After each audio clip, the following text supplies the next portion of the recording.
माशाअल्लाह जी जितने भी बाहर वाले भरा ने वो चेक करो वीडियो पिंड दी ते पिंड दे नज़ारे। जवान पट्ठे वढ़ रहा ते नाल ही आंदा भुख लगी है ते रोटी खानी है ते रोटी लिया के इत्थे बह गया जवान।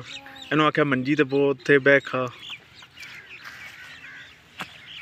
ते इत्थे आके बह के खान लग पिया।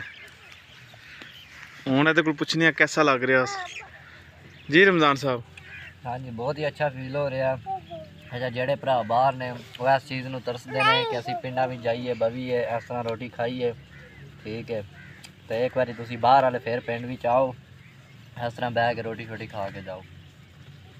तो और साढ़े चैनल सबसक्राइब करना है तो बैल आइकॉन भी प्रेस करनी है, नाल कमेंट करके दसना है कि साडा व्यू कैसा लग रहा तुहानूं। बाकी जिन्हें भरा ने जिस भरा ने रोटी खानी है ना तो वो उत्थों ही आ जाए। ये तो मैं लग रहा ਤੁਹਾਡੇ ਮੂੰਹ 'ਚ पानी जरूर आ रहा है। ਉਹਨਾਂ ਨੂੰ ਦੱਸ ਨਾ ਖਾਂਦਾ ਕੀ ਹੈ ਪਿਆ। अच्छा आलू गोश्त पक्या जे ठीक है। उस तो बाद तंदूर दियां गर्मा गर्म रोटियां जे बिल्कुल फ्रैश ताज़ियां फ्रैश ताज़ियां। उस तो बाद ਤੁਹਾਡੇ ਮੂੰਹ 'ਚ पानी ते आ रहा है। नहीं पानी नहीं आंदा, साडे व्यू अच्छे ने और चवल नहीं है व्यूवर तो माशाअल्लाह जी है पिंड दी रौनक है, पिंड दा मेला है। छोटा जिहा क्लिप रमज़ान साहब दी रोटी लैके आंदी मैनूं याद आया, मैं अपने चाहने वाले नाल शेयर करदा। इन्ना अरसा अगे वीडियो बना के अपलोड नहीं की, मैं चलो ये नाल ही दोबारा एंट्री मारीए। बाकी नाल माशाअल्लाह मोटर चली है, पानी भी लगे है पट्ठियां नूं। कणके लाया जे पट्ठियां नूं कणक नूं पानी भी लगे है, पानी ते आ रहा है दा। ते नाल रमज़ान साहब पट्ठे वढ़ रहे ते नाल रोटी खा रहे ने। मैं क्या चलो मैं भी झट नाल ही बह जा। और मेरे साथ जी प्यारा प्यारे का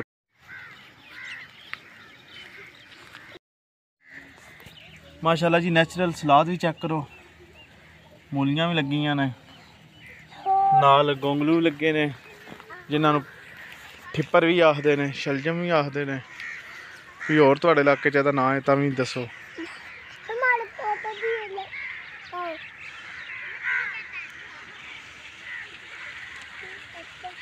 पानी लगे तो नाल कवे बहुत ज़्यादा आए ने।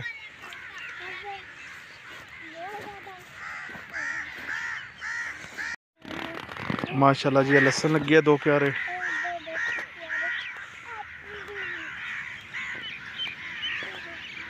पानी लगे तो कवे बहुत ज़्यादा ने।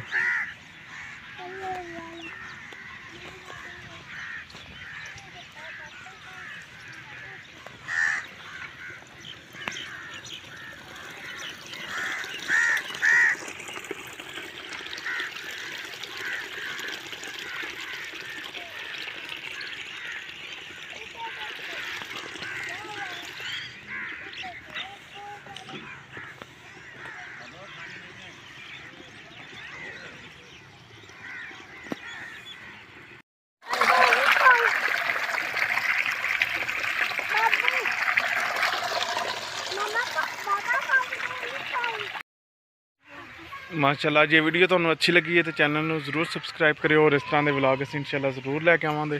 तो रमज़ान साहब दी रोटी खा रहे हैं, तुहानूं रमज़ान साहब की रोटी चेक कराने क्यों खा रहे हैं फसल दे विच बैठ।